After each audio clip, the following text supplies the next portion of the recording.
All right. Welcome, ladies and gentlemen, to Dion's Daily Dose. And tonight, got a couple of new things. First of all, I have a new camera. I am not completely happy with the setup as of yet. However,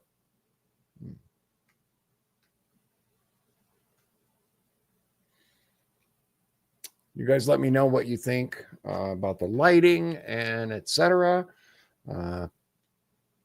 I think we're going to turn it down just a little bit. Still playing with stuff, still trying to get it set up, but new camera. You guys let me know what you think. I think it looks a lot better. It was fine.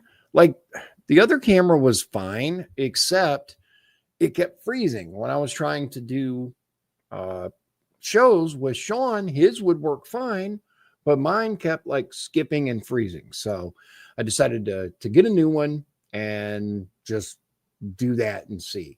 And so here we go. Like I said, you guys let me know what you think.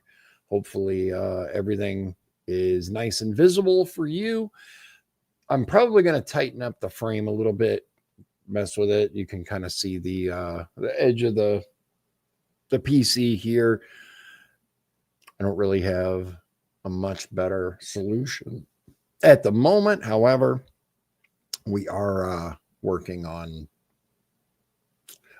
some stuff. So anyway, guys, so those of you who follow the show who are residents of LaPorte County, specifically those who are precinct committeemen, women, whatever, precinct committee people, there is an election coming up, guys.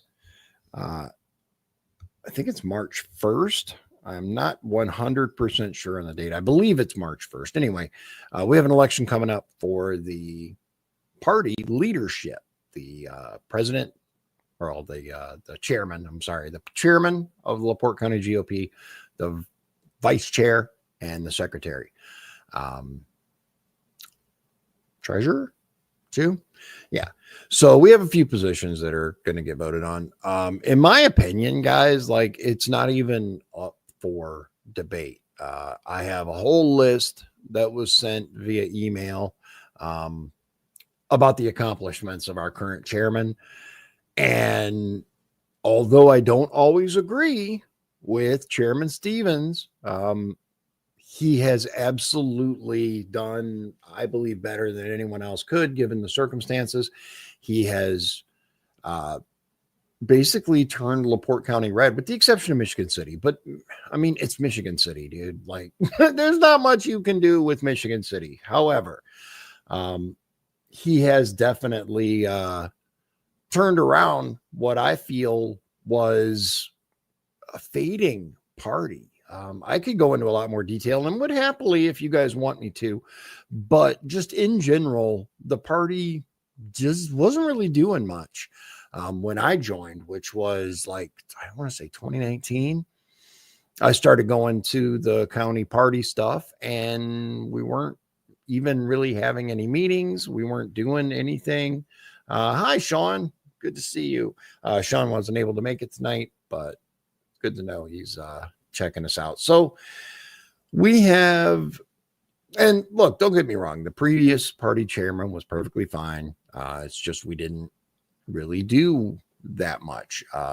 And he had health issues, and I understand that. I'm not disparaging the guy. However, our current chairman has truly turned things around. I mean, clean sweeps, man, just about for the county. There was only like one Republican that didn't win last election in LaPorte County.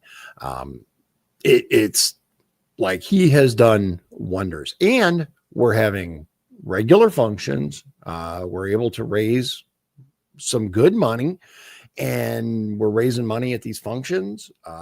Look, guys, I am not, if you guys have followed the channel for any length of time, you know I am not pro-establishment. I'm very much anti-establishment. But I think that specifically here in LaPorte County, this party is made up almost exclusively, a few holdouts, but almost exclusively made up of what I would call new Republicans, Trump Republicans, people who just want shit fixed.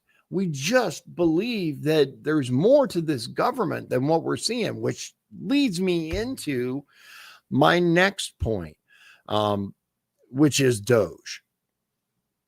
Bruh, it says a lot when the complaints right now are nobody elected Elon Musk, nobody elected Musk, nobody elected Elon. They don't care about the billions and billions of dollars in waste. They don't care about the tons of money that is being sent to other countries under the guise of helping. Let me show you guys what I mean. All right. So this is, let's see. Now that's interesting. I think it's because of the, all right, give me a second, guys. This is going to be really annoying. Let's not. Give me 1 second. I'm going to change up how this is. 1 second.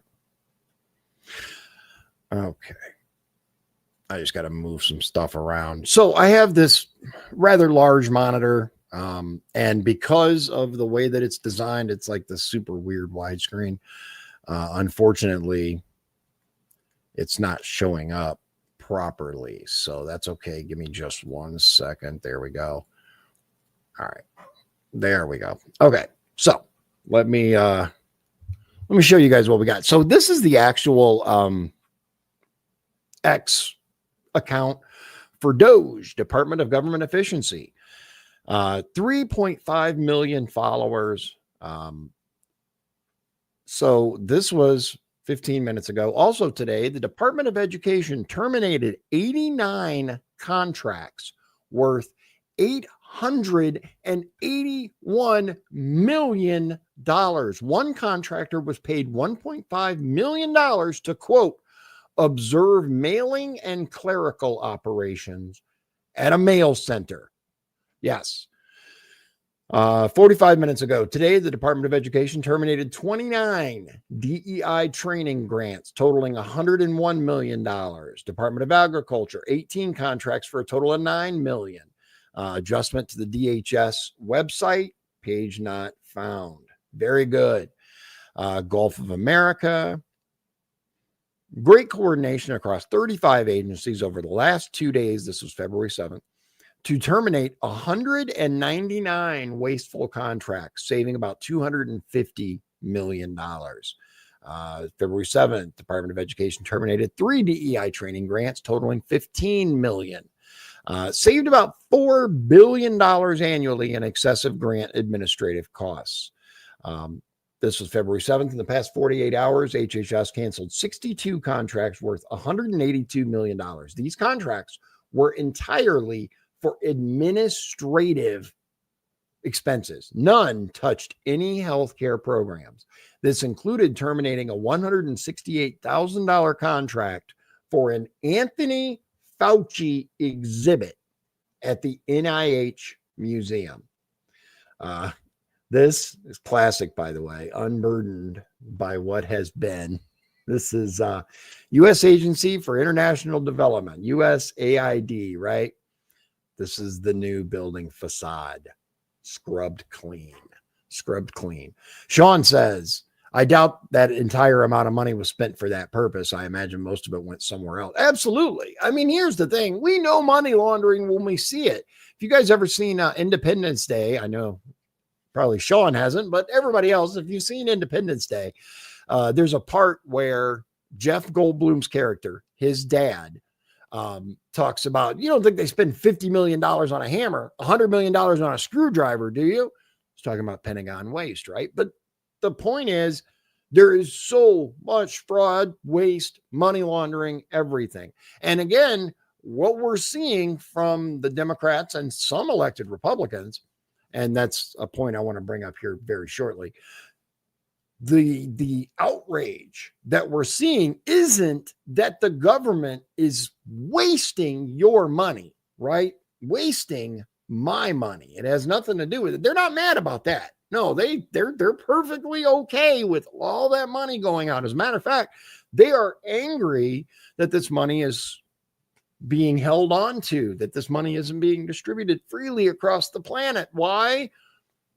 You know why? Because they're making money off of it. These are all backroom deals.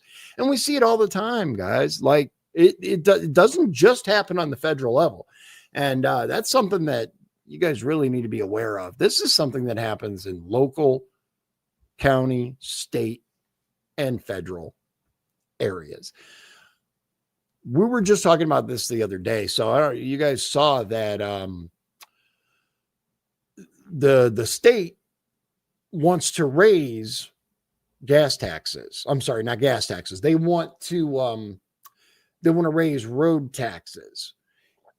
And there's a big proposal out there, which I'll make sure I cover this with you guys. But essentially, it makes it to where the counties are more responsible for the roads than the state. Local and county are more responsible. They have to spend more money, whereas the state does not. Remember, guys, we have a surplus in Indiana. Multi-billion dollars, at least $1 billion surplus. They told us that by instituting this wheel tax, that our roads would be better. I don't know about you, but I haven't seen a market improvement in the quality of our roads. Have you? Excuse me. But the point that I wanted to make regarding Sean asked, isn't that the wheel tax? Yeah, wheel tax, $25 on your registration. Every time you get your car renewed, an extra $25 goes to the so-called wheel tax here in LaPorte. What's the wheel tax for? Well, we were told it was to fix our damn roads. However, now, of course, the state's saying, the county's saying, we don't have enough money. Yeah. And like Sean says, even though they keep telling us that this was the last time, precisely every single time they raise freaking taxes on us, it's, we're not going to do it again. This is the last time. We just need a little more. Just a little, just, you see any of that tax money? Like, come on, man. It's ridiculous. They're addicted to it at this point. It is insane. But let me show you what I was looking for here. Let's see. Yeah. So did you guys hear about the Politico subscriptions? Apparently, millions and millions of dollars, $8 million, I think, was spent. Here's one here today. This was February 4th. 12 consulting contract terminations in GSA and the Department of Education for a total savings of $30 million, including a $23 million work order for, quote, digital modernization program management office support. 12 underutilized lease cancellations for an annual savings of $3 million. Dude, and let me make a point while I'm thinking about it. Okay, so they try to tell us that these 18, 19, 20, mid 20-year-olds don't know what the hell they're talking about. They have no idea. There's no way that these people could possibly have any life experience at this point, right? 2 points. One, there are some extremely intelligent young people. Just because someone is young does not mean they're not smart. And it doesn't mean they're not number savvy as well. One of the guys on the DOGE team is, what did he do? He was like the first person to read this ancient text on burned scrolls from somewhere. But these are accomplished people. This is not your, teenage son in the basement who doesn't do anything. This is a huge deal, guys. Let's see. Sean says, have you seen the DOGE clock? Oh, thank you. Let's see here. What is this? DOGEgov.com/DOGE clock. Let's check this out. All right. DOGEgov.com. Was it a DOGE clock? All right, here we go. What is this? Oh my goodness. I have not seen this. I heard about it, but I have not seen this. Okay. So apparently if you go to DOGEgov.com/DOGE clock, it says here, Department of Government Efficiency Live Tracker, right? 508 days until July 4th, 2026. What happens July 4th, 2026? That's interesting. Taxpayer dollars saved. $36.7 billion with a B, billion dollars. That's $244.69 giggity cents per taxpayer savings. That is nuts, guys. That is nuts. Okay, now this is interesting. So it says, okay, 1 trillion, 2 trillion. Okay, 49 total initiatives, right? So we got Explore, memes. They got memes on this website. Debt tracker, spend tracker, deficit articles, agent ID, shop merch, and Doge clock. Interesting. So they've barely gotten started. Here's the point that I was trying to make, though, that you guys need to be aware of, right? So one of the things that we keep being told is Doge team is finding all this money and all these ways to cut, right? And the Republicans, the elected Republicans, are like, oh, this is good. Elon's doing such a great job. And the Democrats are like, oh, he's evil. He's this, he's that. Not mad about the billions and billions of dollars of your money they're spending, by the way. But here's my point. Where have all these Republicans been? All these elected officials could have done this, right? As a matter of fact, if you guys have seen the video of the security guard outside of what was it, USAID, I believe, or Department of Education, one of the two. Anyway, the guy was out there and people yelling at him and trying to get him to back down. He wouldn't, which good for him. But these Democrats are like, oh, we were able to get in here last year. Okay. And what did you do? What changes did you make? What improvements? What cuts did you make? Okay. Sean says it's the deadline that Trump has given is July 4th of 2026. Now, that is interesting. What happens 4th of July next year? Why is that the deadline? It's an interesting timeline. I'll give it that. A lot of people have a lot of thoughts about what's going to happen and what is, I guess, the result, right? The end goal here. Let's see here. Okay. So let me show you guys this right here because I did find it interesting. All right. So this is, again, the Doge account on X. This was from January 31st. Updated data on DEI related contract cancellations with full detail. Look at this, guys. Can you see? I hope so. Yeah, you should be able to see it. All right. So Bureau of Land Management, one contract, $389,494 ceiling value. We saved $169,000, $19.9 million from CFPB. I'm not sure what that is. Probably California of some sort. Department of Agriculture, $110 million, $2 million, all the way down at the bottom, $1 billion with a B, $60,792. Guys, that is nuts. Like it says here, through 129.25, 85 DEIA related contracts totaling approximately $1 billion have been terminated within the Department of Education, GSA, OPM, EPA, DOL, Treasury, etc., etc. Now, I don't know about you, but that is exactly what I voted for, because I am tired of the United States of America not being merit driven, but instead being race driven or some other than merit. That's what it needs to be. It needs to be a meritocracy, the same thing that we've been. All right. So apparently, Sean says, Times of India, Elon Musk and Vivek Ramaswamy revealed Doge's expiry date. When is it? All right. So it looks like that's what's on the show there. All right. So as I like to do, I like to throw in just a sprinkle of tinfoil, right? Just a little sprinkle of tinfoil hat. So I ran across this. This is wild, guys. Okay. First of all, do you guys know who Adam Walsh is? The name Adam Walsh. He is from, you probably know him from America's Most Wanted, right? He was the host of that program. Now, why do I bring this up? This is a very interesting thread. I cannot speak to the accuracy of it, but I read it and it's fascinating. Absolutely fascinating. Okay, this is from Madam Punisher at Elizabeth P. Dove. Adam Walsh's missing FBI file. Now, who is Adam Walsh? The son of John Walsh. We'll get to it. Last night, I was on a space and mentioned Adam Walsh's missing FBI file.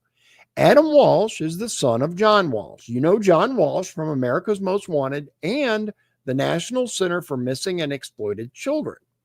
Okay.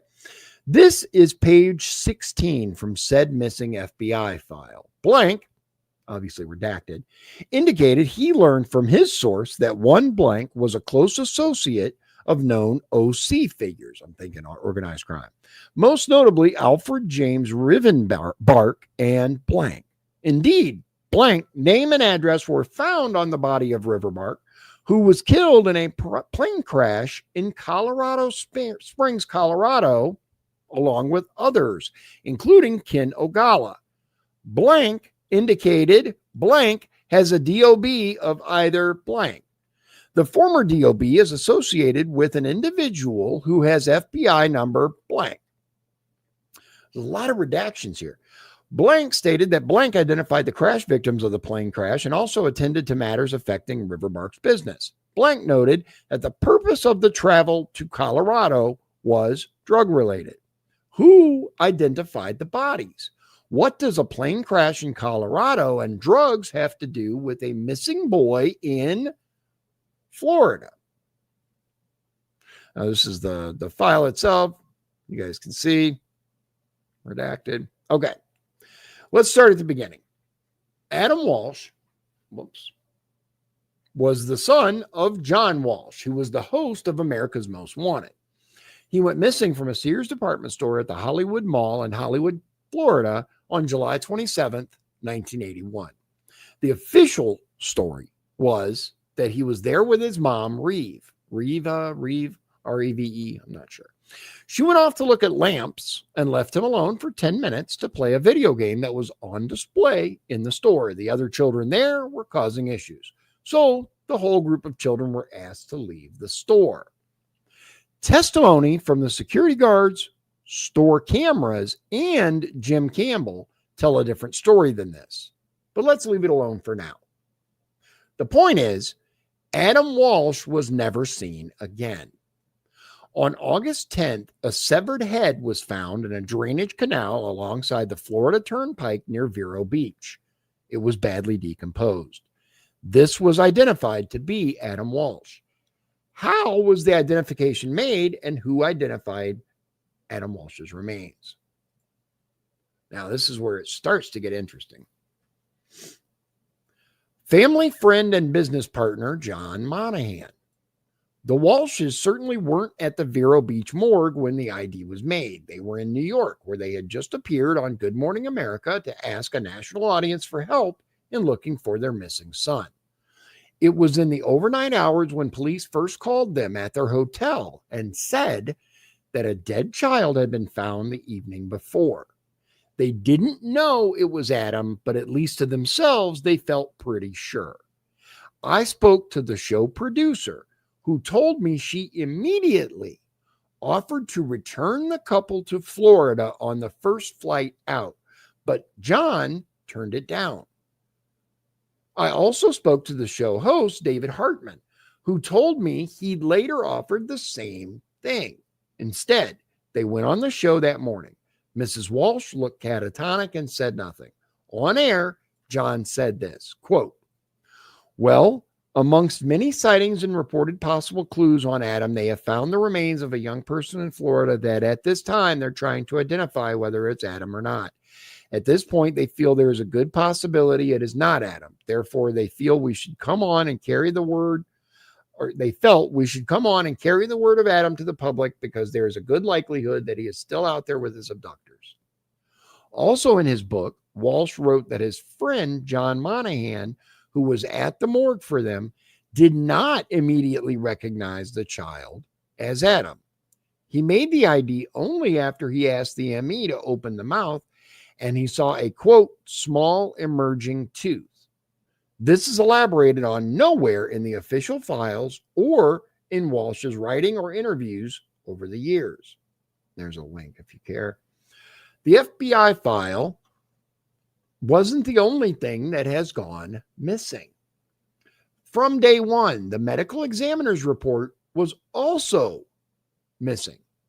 This is what true crime author Arthur J. Harris found out when he launched his own investigation into Adam Walsh's death.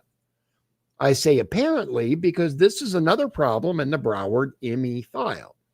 It's morgue procedure to log out remains. Usually, if not always, the funeral home handling the body signs the log.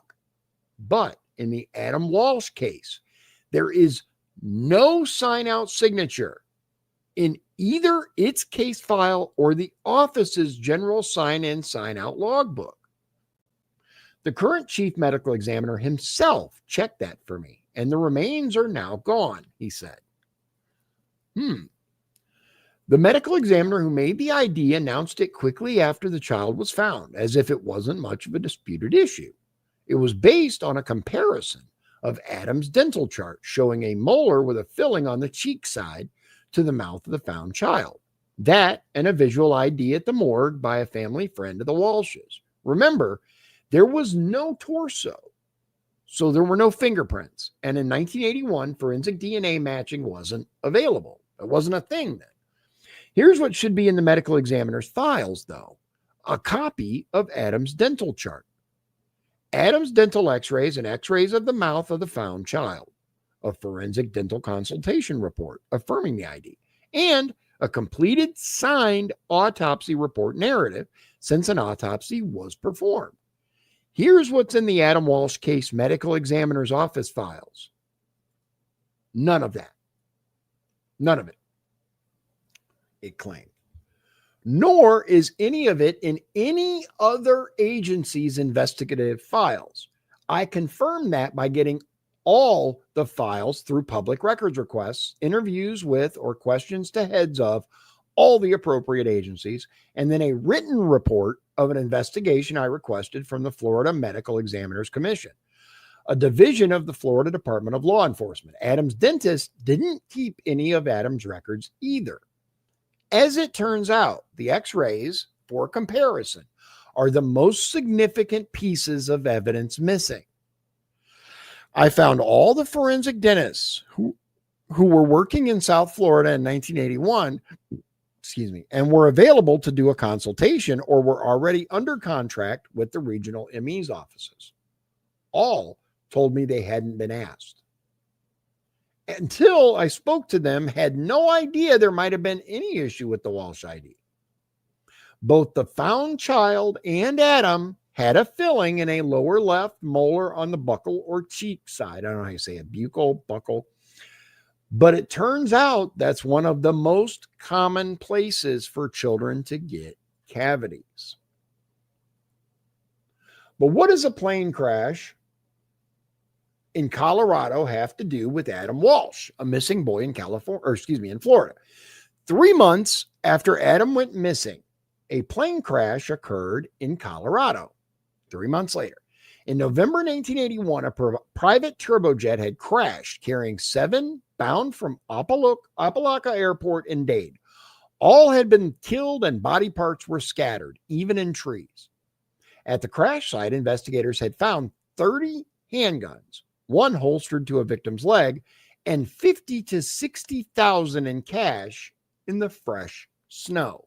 Among the dead were the following: Kinji Bando, 30, of Fort Lauderdale; Shelley Stock, 32, of Bay Harbor Island; pilot Howard Sal, 29, of North Miami; co-pilot Charles Sal, 27, of North Miami; Larry Schinfeld, 54, of North Miami; Herbert Meyer, 37, of Hialeah; Alan Riverbark, 40, of North Miami.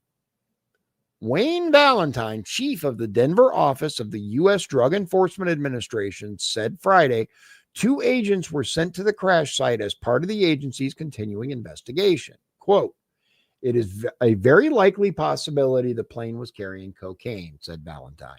He noted the plane was suspected as a carrier of cocaine from South America to the United States. Okay, here's the article.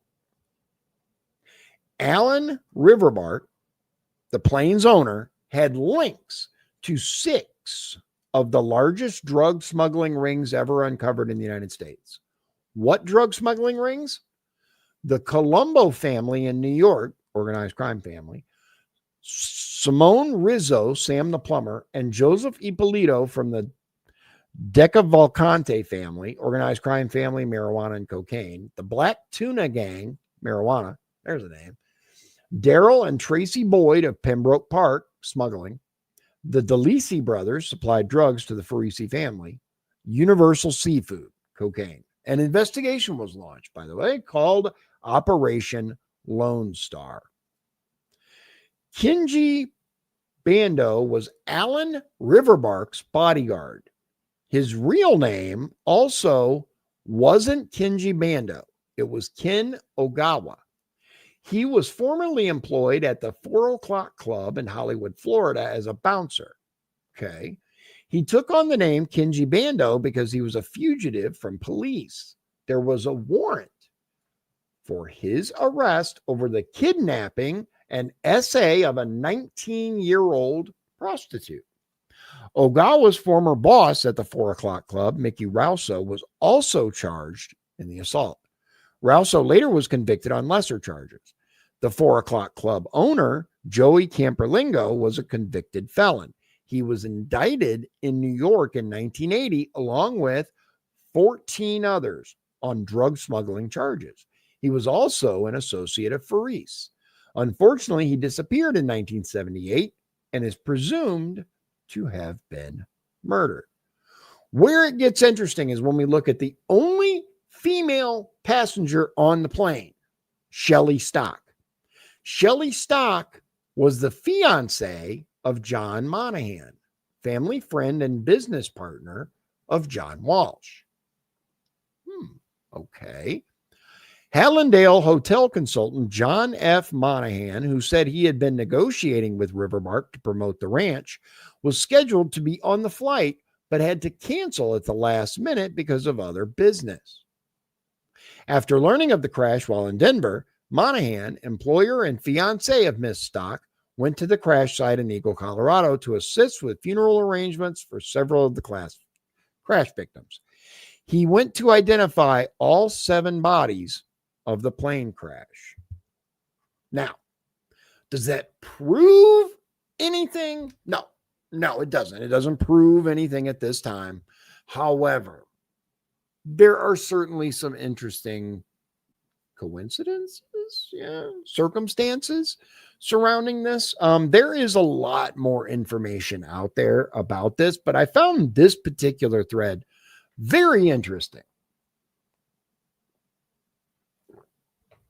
because we don't hear much about the circumstances, right? Regarding that, we know it was horrible.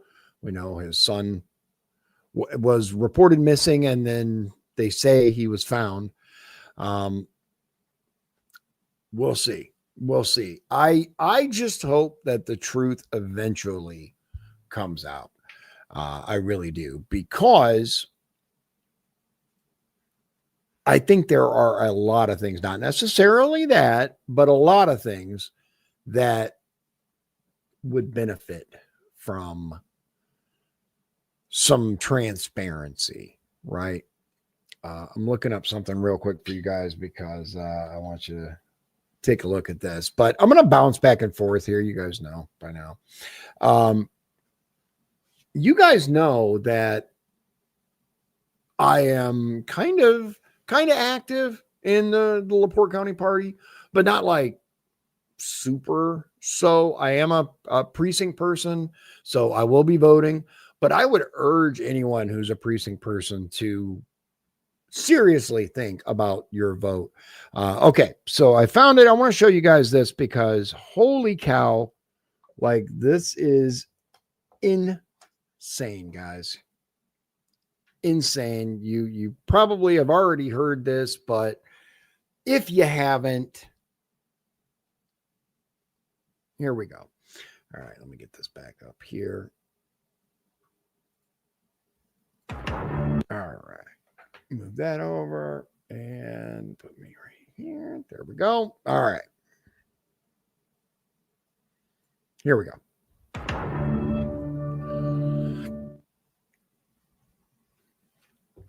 Memology 101. And there's been a lot of falsehoods. And let me just fact check a couple of things because it's really important. It is wrong, it is dangerous, and I also called out there are important people who have power, privilege, who are spreading these falsehoods, and they need to stop. They need to stop doing that. So disaster relief, this is a falsehood. Disaster relief funds used on immigrants illegally in the U.S. The fact is, no money is being diverted from response needs. That's the fact. The fact, huh? Check this out, guys. Yeah. FEMA sent $59 million just last week, to luxury hotels in New York City to house illegal migrants. Elon Musk had tweeted, sending this money violated the law and is in gross insubordination to the president's executive order. That money is meant for American disaster relief and instead is being spent on high-end hotels for illegals. $59 million last week, guys. This was February 10th. What the fuck? $59 million. Yeah. And there's a meme on the screen. Taxpayers struggling to make ends meet after realizing $59 million went to illegals. Yeah. Not just illegals, guys, but to really, really nice hotels for them. Like really nice. Like hotels that are far more expensive than anywhere I generally stay. I know that. I don't I try not to stay in like Roach motels ever, but when you're traveling, sometimes you just need a place to crash, man. And I've slept in my share of Super 8s and Nights Inn and all these lower end places. Why can't they? Why can't these quote migrants stay in a Super 8? I mean, just saying, if we're going to spend money on housing, it might as well at least be somewhat affordable as compared to luxury hotels, dude. No way. All right, guys. I appreciate you spending your time with me. That's it for tonight. I'm in flux right now. I've got some other stuff going on, but I will definitely try to keep the videos coming. And what do you guys think of the camera? I'm not sold. I think it needs a little adjustment, but you guys let me know what you think. Does it look better? To me, it did. And now it's like, I think the focus might be off a little bit, but you guys let me know what you think. Hopefully it's better. I will say it's a lot smoother. I've noticed it's a lot less, jerky than the other camera for some reason, which, by the way, that other camera used to work fine. I don't know what happened. Whatever.